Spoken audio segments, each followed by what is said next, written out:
இன்றைக்கி மார்கழி 2 காலையில் 3 மணிக்கெலாம் எழுந்துட்டேன். என்னன்னே தெரியல, முழிப்பு வந்துடுச்சு. பட் ரொம்ப த்ரோட் பெயினாகவும் காஃபாகவும் இருந்துச்சு சொல்லிவிட்டு நம்ம வீட்டிலேருந்து துளசி பறித்து சாப்பிட்டோமேன்னு தண்ணி குடித்தேன், ஹாட் வாட்டர் வச்சு.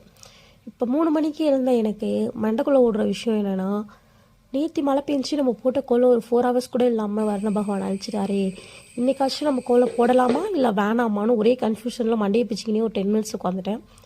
அதுக்கப்புறம் சரி என்னன்னாலும் ஆகட்டும், நம்ம உள்ளே இருக்கிற வாசல் மட்டும் பெருக்கி படியெல்லாம் பெருக்கிட்டு கோலம் போடலாம். அது வரைக்கும் மழை வரல அப்படின்னு சொன்னால் அடுத்து போயிட்டு வெளில போடலாம். அதுக்கப்புறம் மழை வந்தால் கூட போனால் போயிட்டு நம்ம இதுக்கு போட்டுரும் அப்படின்னு சொல்லிட்டு நான் போயிட்டு கோலம் போட ஸ்டார்ட் பண்ணிட்டேன். அப்புறம் அந்த மஞ்சள் எல்லாமே தேய்ச்சி வாசல் எல்லாமே அலங்காரம் பண்ணிட்டு மாப் போட்டு என் ஒர்க் எல்லாத்தையுமே ஃபினிஷ் பண்ணிட்டேன். இன்றைக்கின்னு பார்த்து வரண பகவான் ஒரு வேளை நேற்று ஃபுல்லாக நான் பொண்ணதுனாலே என்னன்னு தெரில, கிரேஸாக வந்துட்டு மழை வரவே இல்லை.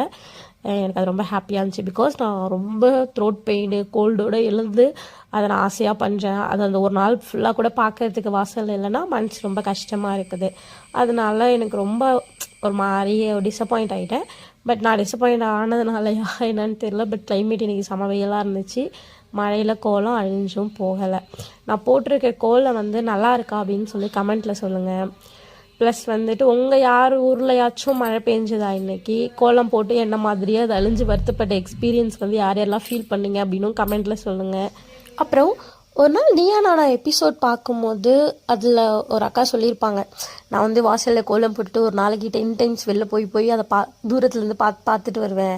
ஒரு டைம் போய் பார்த்துட்டு வருவேன். அது எனக்கு ரொம்ப ஒரு மாதிரி ப்ளசன்டபுளாக ஃபீல் ஆகும், ஹாப்பியாக இருக்கும் அப்படின்னு சொல்லிட்டு கோபி அண்ணா வந்து கேட்பாங்க, ஏன் அத்தனை வாட்டி அந்த கோலத்தை போய் பார்த்து ரசிக்கிறீங்க அப்படின்னு சொல்லிட்டு. அப்போது அது எனக்கு கேட்கும்போது அந்த ஃபீல் புரியல. இப்போது நான் கோலம் போட்டு அது வாசலில் வந்து ப்ளசன்டபுளாக அழகாக இருக்கும் போது போயிட்டு நானுமே அதை பண்ணுறேன். அடிக்கடி பார்க்கும்போது அழகாக இருக்குல்ல, நமக்குள்ளே அது ஏதோ ஒரு சின்ன சந்தோஷத்தை வந்து தருது. இந்த மாதிரி இது வரைக்கும் இந்த பிரம்ம முகூர்த்தம் அதில் விளக்கேற்றுறது இதெல்லாம் நான் ஃபாலோ பண்ணதே இல்லை. எங்கள் அம்மா ஏதாச்சும் பூஜைக்கு எழுப்பினா கூட நான் எழுந்திருக்க மாட்டேன் காலையில்.